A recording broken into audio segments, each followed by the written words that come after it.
Fala galera, tudo bem com vocês? Vamos dando continuidade aqui ao estudo do direito constitucional. Nós vamos começar agora a falar sobre um dos assuntos mais prolixos da nossa Constituição, porém com muita incidência, mas muita incidência em prova mesmo. Quer ver? Vocês sabem. É o famoso artigo da nossa Constituição. Para alguns amado, para outros temido, né? Mas o artigo 5º que trata ali sobre os direitos e garantias individuais é algo aí muito recorrente mesmo em prova. E antes mesmo de iniciar o assunto com vocês, eu quero que vocês entendam o seguinte. Dificilmente você vai pegar algum edital de constitucional que não tenha esse assunto, beleza? E geralmente vem pelo menos uma questãozinha do artigo 5º que você pode conferir aí, né, nas provas de uma forma geral. E aí, onde eu estou querendo chegar? O artigo 5º ele é muito prolixo. Atualmente ele tem 79 incisos, acrescentamos mais um, né? E 4 parágrafos. Então, o que acontece? Eu vou trabalhar com vocês aqui aqueles pontos do artigo 5º que exigem uma base de doutrina, de jurisprudência, né? Aqueles pontos mais complexos, que às vezes vai ser difícil você entender sozinho. Agora, isso não isenta você da responsabilidade, da obrigação de fazer a leitura do texto. Você tem que ler com uma frequência alta o artigo 5º. Vocês vão perceber, e eu vou comprovar isso em questões depois, que geralmente 70% das questões do artigo 5º são literais, né? E tem algumas situações que eu não preciso perder tempo, pessoal. Ó, ninguém será obrigado, ninguém será submetido a tortura nem a tratamento desumano ou degradante. Poxa, eu preciso ficar transcrevendo o artigo 5º aqui? Não preciso. Agora, vem cá. Artigo 5º, inciso 68. Né? Conceder-se habeas corpus sempre que alguém sofreu ou se achar ameaçado de sofrer violência ou coação em sua liberdade de locomoção por ilegalidade ou por abuso de poder. Esse é o texto do habeas corpus. Aí ele pergunta assim, quem entra com habeas corpus? Contra quem eu entro? Cabe habeas corpus contra punição castrense? Ué, cadê isso aqui no artigo 5º? Aí já depende de mim, porque eu vou tentar deixar da forma mais objetiva, mais esquematizada a doutrina e a jurisprudência para vocês. Então, tudo que eu falar aqui não vai isentar você da obrigação de fazer a leitura do artigo 5º. Combinado? E eu não vou seguir a ordem, não. Eu vou ir aqui por uma ordem ali, né, de importância, na minha opinião. Algumas bases, algumas matérias mais importantes, mas óbvio, quando você for fazer a leitura, você vai seguir a ordem dos incisos, ok? Então, sem maiores delongas, vamos aqui para o que interessa. Vamos começar a falar sobre os direitos e garantias individuais. E aí, quando você pega o artigo 5º, ele começa assim. Todos são iguais perante a lei, sem distinção de qualquer natureza, garantindo-se aos brasileiros e aos estrangeiros residentes no país a inviolabilidade ao direito à vida, liberdade, igualdade, segurança e à propriedade. Então, esse aí é o caput, a cabeça do artigo 5º. Então, nós vamos começar aqui a falar agora sobre os direitos individuais que estão previstos no artigo 5º da nossa Constituição. E aí, em virtude desse caput, né, que eu acabei de analisar com vocês, eu quero que vocês observem o seguinte. Quem são os destinatários dos direitos individuais? Uma questãozinha tranquila, mas que até hoje é muito cobrada em prova. Isso aqui é a base para entender o artigo 5º. Vejam bem, quando você pega o texto, nós acabamos de observar que o texto fala que os direitos do artigo 5º eles são ali aplicados para brasileiros e estrangeiros residentes no país. Não é que esse texto está errado, mas esse texto está incompleto. Ele não contempla, ele não coloca todas as pessoas que ele deveria colocar. Porque, vem cá, por exemplo, uma pessoa jurídica tem direito individual? E um estrangeiro não residente, um turista, quer dizer então que se ele estiver passando aqui pelo Brasil, eu posso roubá-lo, matá-lo, estuprá-lo, que ele não vai ter direito a nada? Então, esse texto não ficou errado, mas esse texto ficou incompleto. Então, eu precisava, de alguma forma, consertar essa situação. Só que agora eu quero que você entenda um detalhe. Você tem uma forma para mexer no texto da Constituição que nós chamamos de emenda constitucional. A emenda constitucional, ou alguns chamam de poder reformador, é a forma que você usa para alterar o texto da nossa Constituição. Só que a nossa Constituição ela é rígida. O que significa isso, professor? Significa que ela pode ser alterada por emenda, só que esse procedimento é muito laborioso, é muito complexo. Ou seja, fazer uma emenda, pessoal, não é nada fácil, é muito complicado mesmo, né? Por conta do fato de sermos uma Constituição rígida. Então, fazer uma emenda aí podia demorar muito tempo ou poderia, às vezes, não acontecer. Então, nós optamos por um procedimento informal, conhecido como mutação constitucional. Quando eu faço uma mutação, eu não altero o texto. O texto continua o mesmo. É tanto que o texto, até hoje, se você pegar o artigo 5º, ele fala brasileiro e estrangeiro residente no país. Só que quando você faz a mutação, você mantém o texto, mas você altera a forma de interpretá-lo. Então, hoje, o que o Supremo fez? Ele fez uma mutação. Embora o texto seja um, a interpretação dele é ampliativa, é outra. Quer ver? Quem são hoje os destinatários dos direitos individuais? Vamos lá que eu vou deixar bonitinho para você. Tudo que é importante eu coloco no caderno, eu já falei isso para vocês. Então nós temos aqui, quer ver? Ó? Pessoas físicas, aí que nós vamos colocar os nacionais, e os estrangeiros. E aqui nós vamos colocar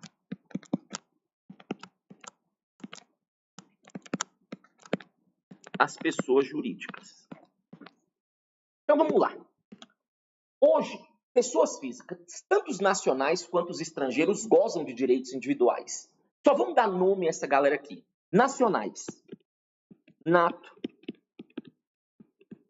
Naturalizado. Português equiparado. Olha, nato, naturalizado, português equiparado, eu vou explicar para vocês quando entrarmos em nacionalidade. Beleza? Acho que não carece essa explicação aqui agora. Estrangeiros. Tanto os estrangeiros residentes, como também os estrangeiros não residentes. E as pessoas jurídicas. Tanto as pessoas jurídicas de direito público, como também as pessoas jurídicas de direito privado. Então, presta atenção. Todas essas pessoas hoje que eu acabei de mencionar, elas gozam de direitos individuais, ok? Só que você vai tomar muito cuidado a forma como isso vem cobrado na sua prova. Porque eu chego e falo bem assim, gente, de acordo com a Constituição, quem possui direito individual? Cuidado. Se eu pergunto de acordo com a Constituição, eu quero que você responda quem está no texto. E o texto fala brasileiro e estrangeiro residente no país.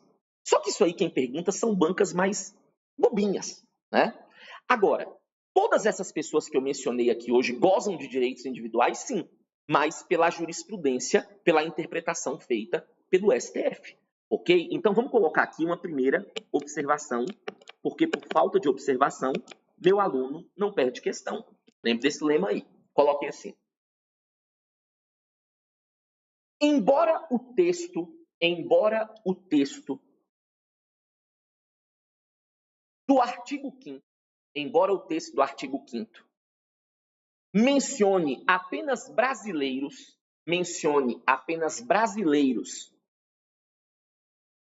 e estrangeiros residentes no país, mencione apenas brasileiros e estrangeiros residentes no país, todas as pessoas arroladas acima,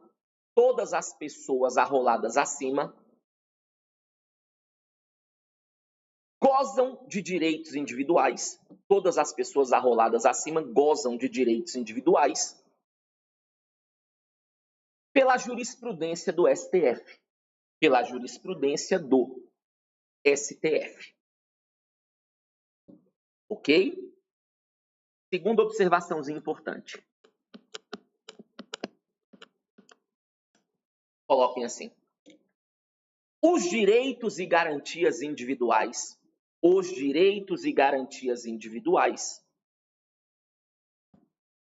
são cláusulas pétreas.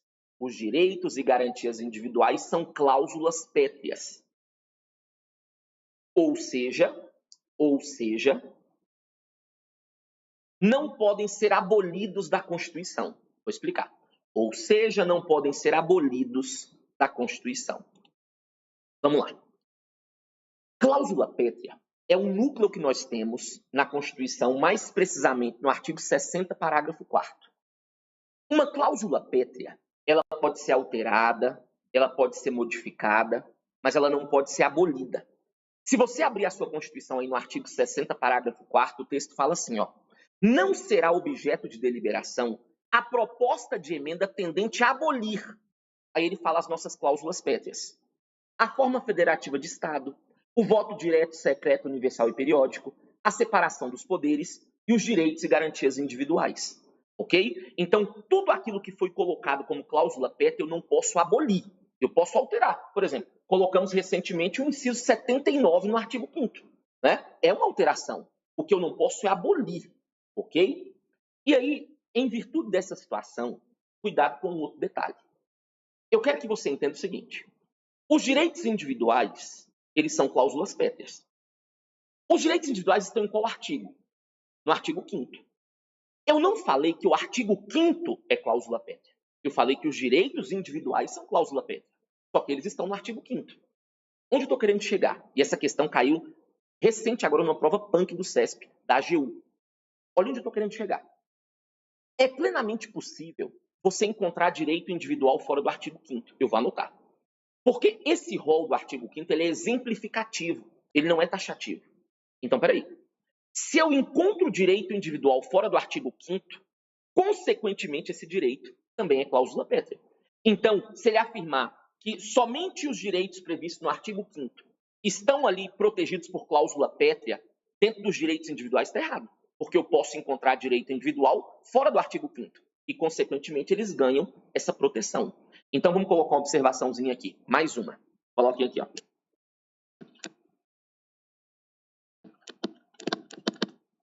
É possível encontrar direito individual, fora do artigo 5º. É possível encontrar direito individual fora do artigo 5º. Pois o rol é meramente exemplificativo.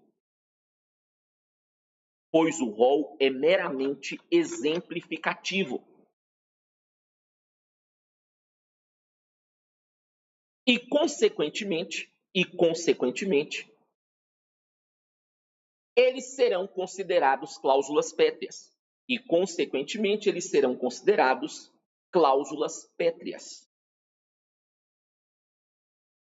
Beleza? Então, vem cá. Nós já sabemos, então, quem são os destinatários, né, dos direitos individuais. Sabemos a literalidade, mas sabemos também o que o Supremo fala sobre isso, que é o que nos interessa. Já analisamos aqui que o artigo 5º ele tem toda essa importância, porque ali nós temos os direitos individuais. E esses direitos são cláusulas pétreas. É um núcleo da Constituição que não pode ser abolido. Né? E já sabemos também que o artigo 5º ele é um rol exemplificativo. Ou seja, é plenamente possível encontrar direito individual fora do artigo 5º. Por exemplo, o próprio parágrafo 2º do artigo 5º, ele fala que você pode encontrar direito individual até em tratado internacional. Ok? Então, feita essa introdução aqui, agora nós vamos entrar em vários pontos do artigo 5º. Lembrando, eu não vou seguir a ordem dos incisos. Ok? Eu vou seguir aqui uma ordem que eu considero importante para vocês. Lembrando que isso não vai isentar você de ler todo o artigo 5º. É tanto que eu vou começar falando de um ponto que fica lá no final do artigo 5º, mais precisamente lá no parágrafo 3º, que são os tratados internacionais. Uma situaçãozinha que não cai em prova, despenca. Então, lembrando, tudo que eu falar aqui está dentro do artigo 5º, está dentro dos direitos individuais. Ok? Então, nós vamos começar falando aqui sobre os tratados internacionais, que estão previstos no artigo 5º, parágrafo 3º da nossa Constituição. E aí, para que eu possa começar, coloquem assim, por favor, e depois eu vou fazer um esqueminha. Os tratados e as convenções os tratados e as convenções internacionais, os tratados e as convenções internacionais que tratam sobre direitos humanos, os tratados e as convenções internacionais que tratam sobre direitos humanos e são aprovados em cada casa do Congresso e são aprovados em cada casa do Congresso Nacional, em cada casa do Congresso Nacional, em 2 turnos de votação,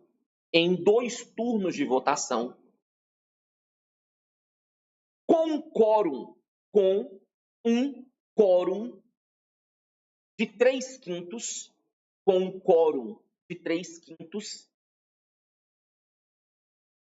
equivalem-se às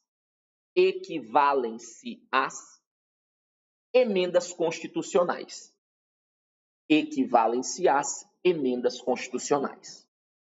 Não quero que você anote nada agora. O que for importante eu coloco daqui a pouco. Eu só quero que você observe aqui. Eu não tenho dúvida que você já escutou por aí falando sobre a tal pirâmide de Kelsey, né? E nós temos uma pirâmide de leis e lá no vértice dessa pirâmide nós colocamos quem? A Constituição, a Toda-Poderosa. E eu quero que você entenda o seguinte, pessoal. Por muito tempo, no Brasil, a Constituição ficou lá no topo, sozinha. Só que em 2004, com a emenda 45, nós acrescentamos o parágrafo 3º no artigo 5º. E quando nós acrescentamos o parágrafo 3º, nós colocamos uma outra espécie jurídica, uma outra norma jurídica, no mesmo nível da própria Constituição. Então nós temos hoje a Constituição não mais isolada no vértice da pirâmide. Existe uma outra norma jurídica que está no mesmo nível, que é um tratado internacional. Só que o que você tem que entender? Não é qualquer tratado internacional que tem nível de Constituição. Quem fala isso é o parágrafo 3º, que nós já anotamos aí. Por isso eu não quero que você anote. Para um tratado internacional, ele ter nível de Constituição, ele tem que ter 2 coisas. Primeiro, ele tem que tratar sobre direitos humanos. Segundo, ele tem que ser aprovado na forma de uma emenda. A forma da emenda está no artigo 60, mas eu já coloquei aí. Uma emenda, para ser aprovada no Brasil, ela tem que passar em cada casa do Congresso, né? É um procedimento bicameral, Câmara, Senado. Em cada casa, 2 turnos, e em cada turno, um quórum de 3/5, que equivale a 60% daquela casa legislativa. Então, quando o meu tratado internacional, ele trata de direitos humanos e é aprovado no trâmite de uma emenda que eu já coloquei aí, ele está no mesmo nível da própria Constituição. Só que aí, obviamente, você curioso, vai me perguntar assim, professor, e se ele falar de direitos humanos, mas não for aprovado na forma de uma emenda? Professor, e se ele for aprovado na forma de uma emenda e não tratar sobre direitos humanos? Né? Como fica? Vem cá. Nós temos hoje 3 níveis de tratados internacionais. E o grande detalhe vem aqui. A linha que separa um do outro é muito tênue. Por isso, um deslize, você perde uma questão em prova. Então, para não ter erro, presta atenção aqui em mim, por favor. Isso aqui não precisava anotar, né? Por isso era só para você visualizar. Agora aqui, você vem comigo. Eu quero que você entenda o seguinte. Presta atenção agora, por favor. Se o meu tratado internacional,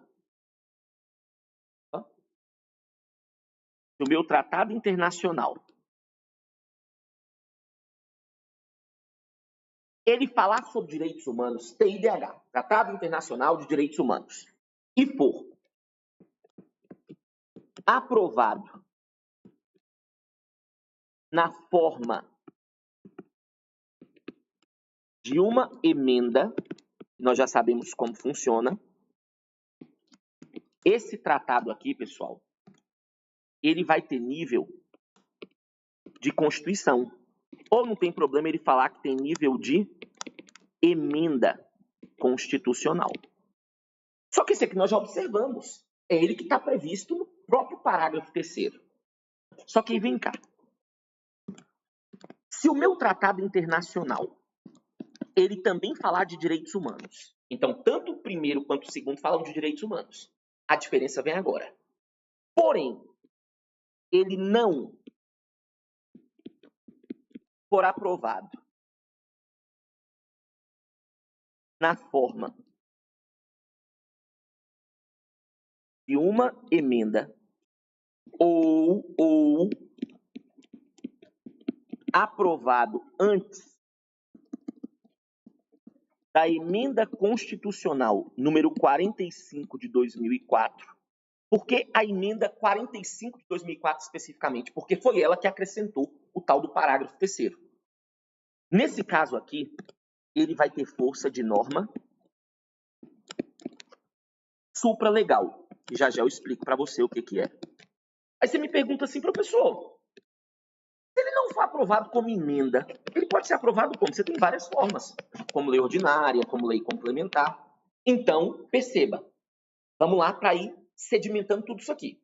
Tratado Internacional falou de direitos humanos, aprovado na forma de uma emenda. Cada casa do Congresso, 2 turnos de votação, quórum de 3/5, tem força de Constituição, tem força de emenda. Tratado Internacional também versou sobre direitos humanos, porém, não foi aprovado na forma de uma emenda. Ou foi aprovado antes da emenda 45 de 2004, tem força de supralegal. Agora, olha esse último aqui. Se o meu Tratado Internacional ele não falar de direitos humanos, eu vou até colocar assim para você não errar. Ó. Não interessa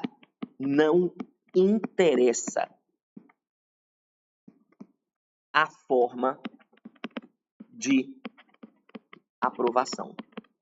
Pessoal, se ele não falar de direitos humanos, ele pode ser aprovado como emenda, que eu não estou nem aí, beleza? Se não falar de direitos humanos, não interessa como ele foi aprovado, porque na hora ele cai no nível subalterno, aqui vamos dizer assim, na hora ele passa a ter força de lei ordinária, ou ele pode colocar na sua prova que tem força de norma infraconstitucional. Também não vai ter problema nenhum. Então percebam, a linha que separa um do outro é muito pequena, por isso já fiz questão de deixar esse esqueminha aqui para você não ter erro na hora da prova. Essa questão aqui, mas muitas pessoas mesmo erram, mas não vai ser o caso de vocês, ok? Então nós já sabemos os 3 níveis de tratado, só que ainda não terminamos. Só que nós vamos corroborar mais uma vez isso aqui. Tratado Internacional falou de direitos humanos, aprovado na forma de uma emenda, cada casa do Congresso, 2 turnos de votação, um quórum de 3/5, tem força de Constituição, tem força de emenda. Tratado Internacional também falou de direitos humanos, porém, não foi aprovado na forma de uma emenda, ou foi aprovado antes da emenda 45 de 2004, tem força de supralegal. Agora, se o meu Tratado Internacional não falar de direitos humanos, pouco importa como foi aprovado. Ele vai ter força de lei ordinária ou de norma infraconstitucional. Ok até aqui? Só que vamos lá. Veio a primeira pergunta aqui. Professor, o que é uma norma supralegal? Por quê? A norma supralegal ela já era muito comum no direito estrangeiro, né? Nós chamamos de direito alienígena, né? Que vem de fora. No Brasil, nós não conhecíamos muito bem isso. Então vamos lá para eu te explicar. Coloquem assim, por favor. OBS. Segundo o STF, norma supralegal é aquela que está abaixo da Constituição. Norma supralegal é aquela que está abaixo da Constituição e acima das demais normas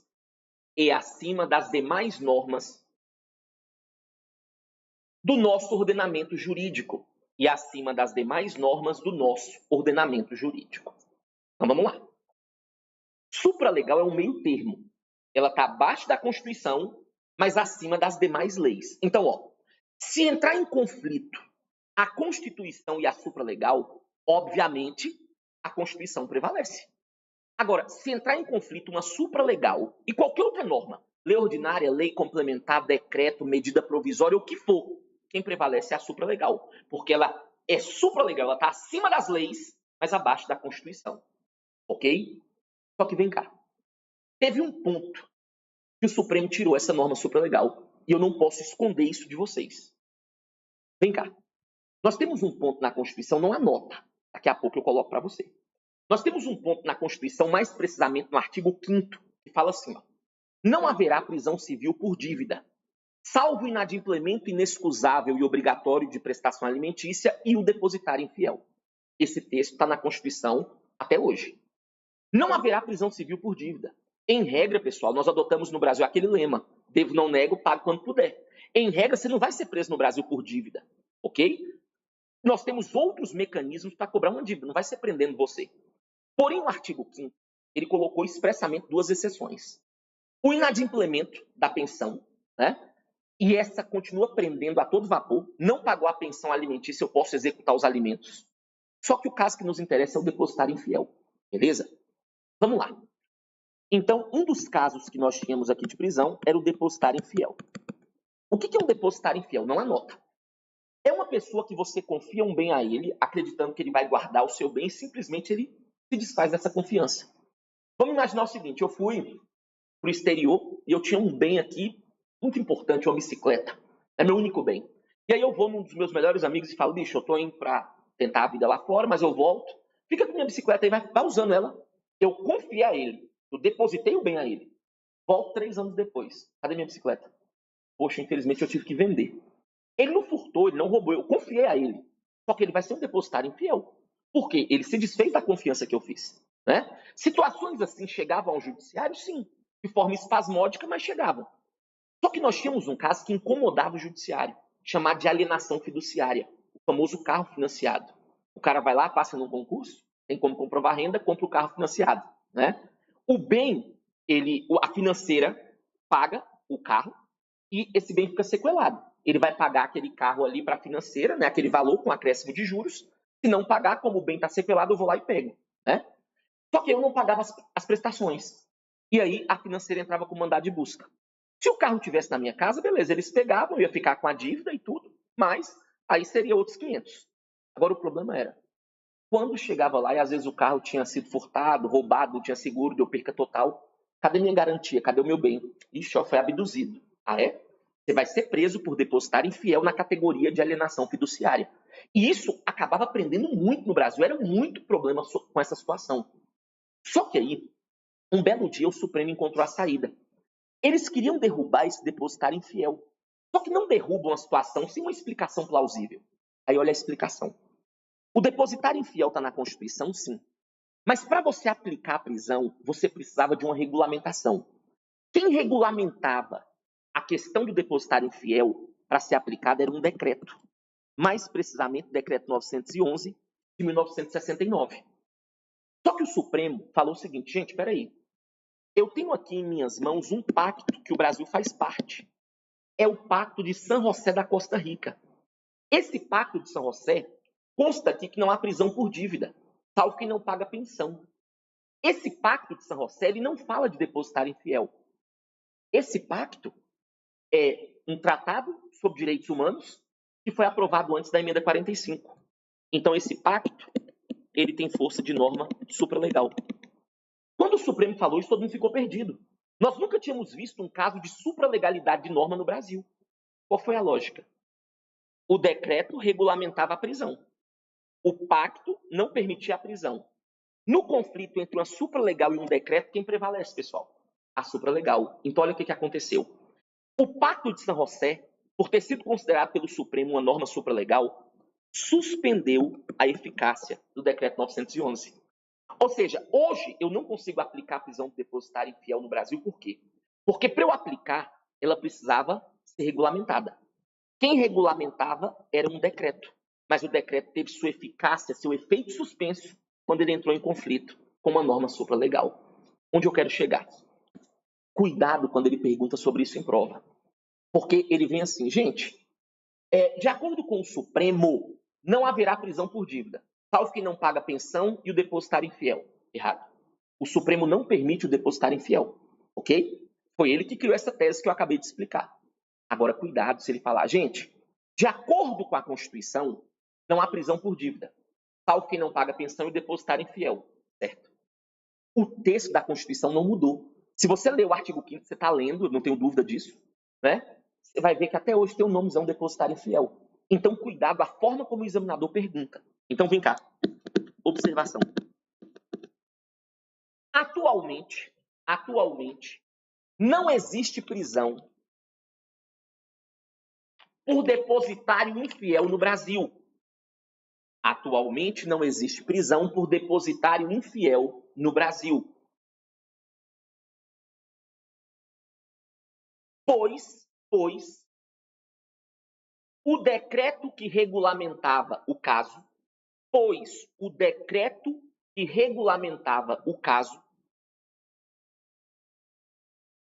teve a sua eficácia suspensa,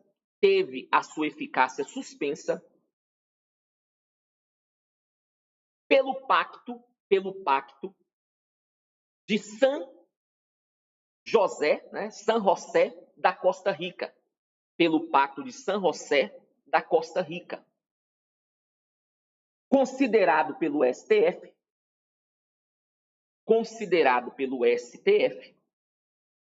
uma norma supralegal. Entre parênteses, coloquem aí, súmula vinculante 25. Agora, mais uma vez, para eu fechar esse bloco. Se eu pergunto, de acordo com a jurisprudência, de acordo com o Supremo, tem prisão por depositário infiel? Não tem. Agora, se eu pergunto de acordo com a Constituição, você tem que considerar. Porque até hoje consta na Constituição, no texto, o nomezão, depositário infiel. Então, sempre eu gosto de alertar para os meus alunos a forma como o examinador vai perguntar. Dessa forma, começamos a falar do artigo 5º. Falamos dos destinatários, falamos agora dos tratados internacionais, um ponto muito importante. E no próximo bloco nós vamos dando continuidade, porque tem muita coisa importante para trabalhar no artigo 5º. Grande abraço, bons estudos e até a próxima. Valeu!